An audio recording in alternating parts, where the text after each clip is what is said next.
নেতা নিয়ে এমন আলোচনা হচ্ছে, কার হাতে নেতৃত্ব দেব।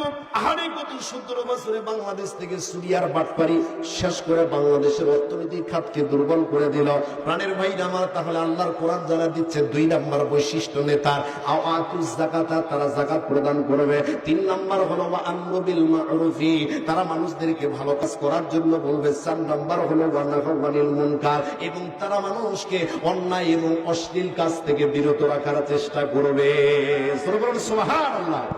প্রাণের ভাইরা আমার, তাহলে নেতার ভিতরে আল্লাহ রাব্বুল আলামিন কোরআনুল কারীমের ভিতরে 4 ধরনের নেতার কথা জানায়া দিলেন। ও দুনিয়ার মানুষেরা রে, 4টা বৈশিষ্ট্য যার ভিতরে দেখবা তাকে ক্ষমতা দিবা, 4টা বৈশিষ্ট্য যার মধ্যে পাবা না তাকে ক্ষমতাই দিবা না। একটু খেয়াল করেন প্রাণের ভাইরা আমার, এই কোরআন মানবে যারা হেদায়েত পাবে তারা, এই কোরআন মানবে যারা রাব্বুল আলামিন তাদেরকে হেদায়েতের রাস্তা দিয়ে দিবেন। একটু খেয়াল করেন, একটু খেয়াল করেন। আল্লাহর নবীর সাহাবী ছিল আব্দুল্লাহ ইবনে হুযায়ফা রাদিয়াল্লাহু তাআলা আনহু।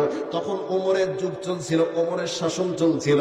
এই ওমরের শাসন চলা অবস্থায় মুসলমানদের সঙ্গে রোম সম্রাটের বিরুদ্ধে একটা যুদ্ধ লেগেছিল, রোম সম্রাটের সঙ্গে। প্রাণের ভাইরা আমার, এই যুদ্ধের ভিতরে দুর্ভাগ্যবশত আল্লাহর নবীর সাহাবী আব্দুল্লাহ ইবনে হুযায়ফা রাদিয়াল্লাহু তাআলা আনহু বন্দী হয়ে গেলেন। আব্দুল্লাহ ইবনে হুযায়ফা রাদিয়াল্লাহু তাআলা আনহু যখন বন্দী হলেন, বন্দী হওয়ার পরে যখন রোম সম্রাটের দরবারে তাকে নিয়ে যাওয়া হলো, রোম সম্রাট যখন শুনতে পেলেন 1 নয় 2 নয়, মুসলমানদের থেকে 80 জন বন্দী, আমরা তাকে বন্দী করেছি।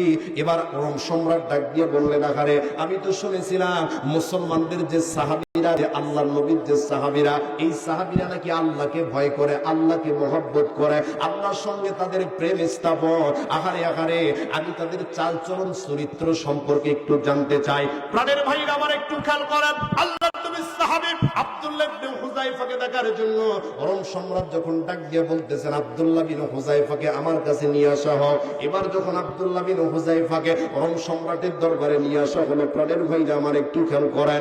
রোম সম্রাটের দিকে নিয়ে আসার পরে তার চেহারা দেখে, চালচলন দেখে, আচার ব্যবহার দেখে রোম সম্রাট ডাক দিয়ে বলতেছেন, ও মুসলমানদের সাহাবী আব্দুল্লাহ বিন হুযায়ফা, আমি তোমার কাছে একটা প্রস্তাব দিতে চাই। সেই প্রস্তাবটা হলো, তোমার চালচলন, কথাবার্তা, আচার ব্যবহার আমার খুব ভালো লেগেছে।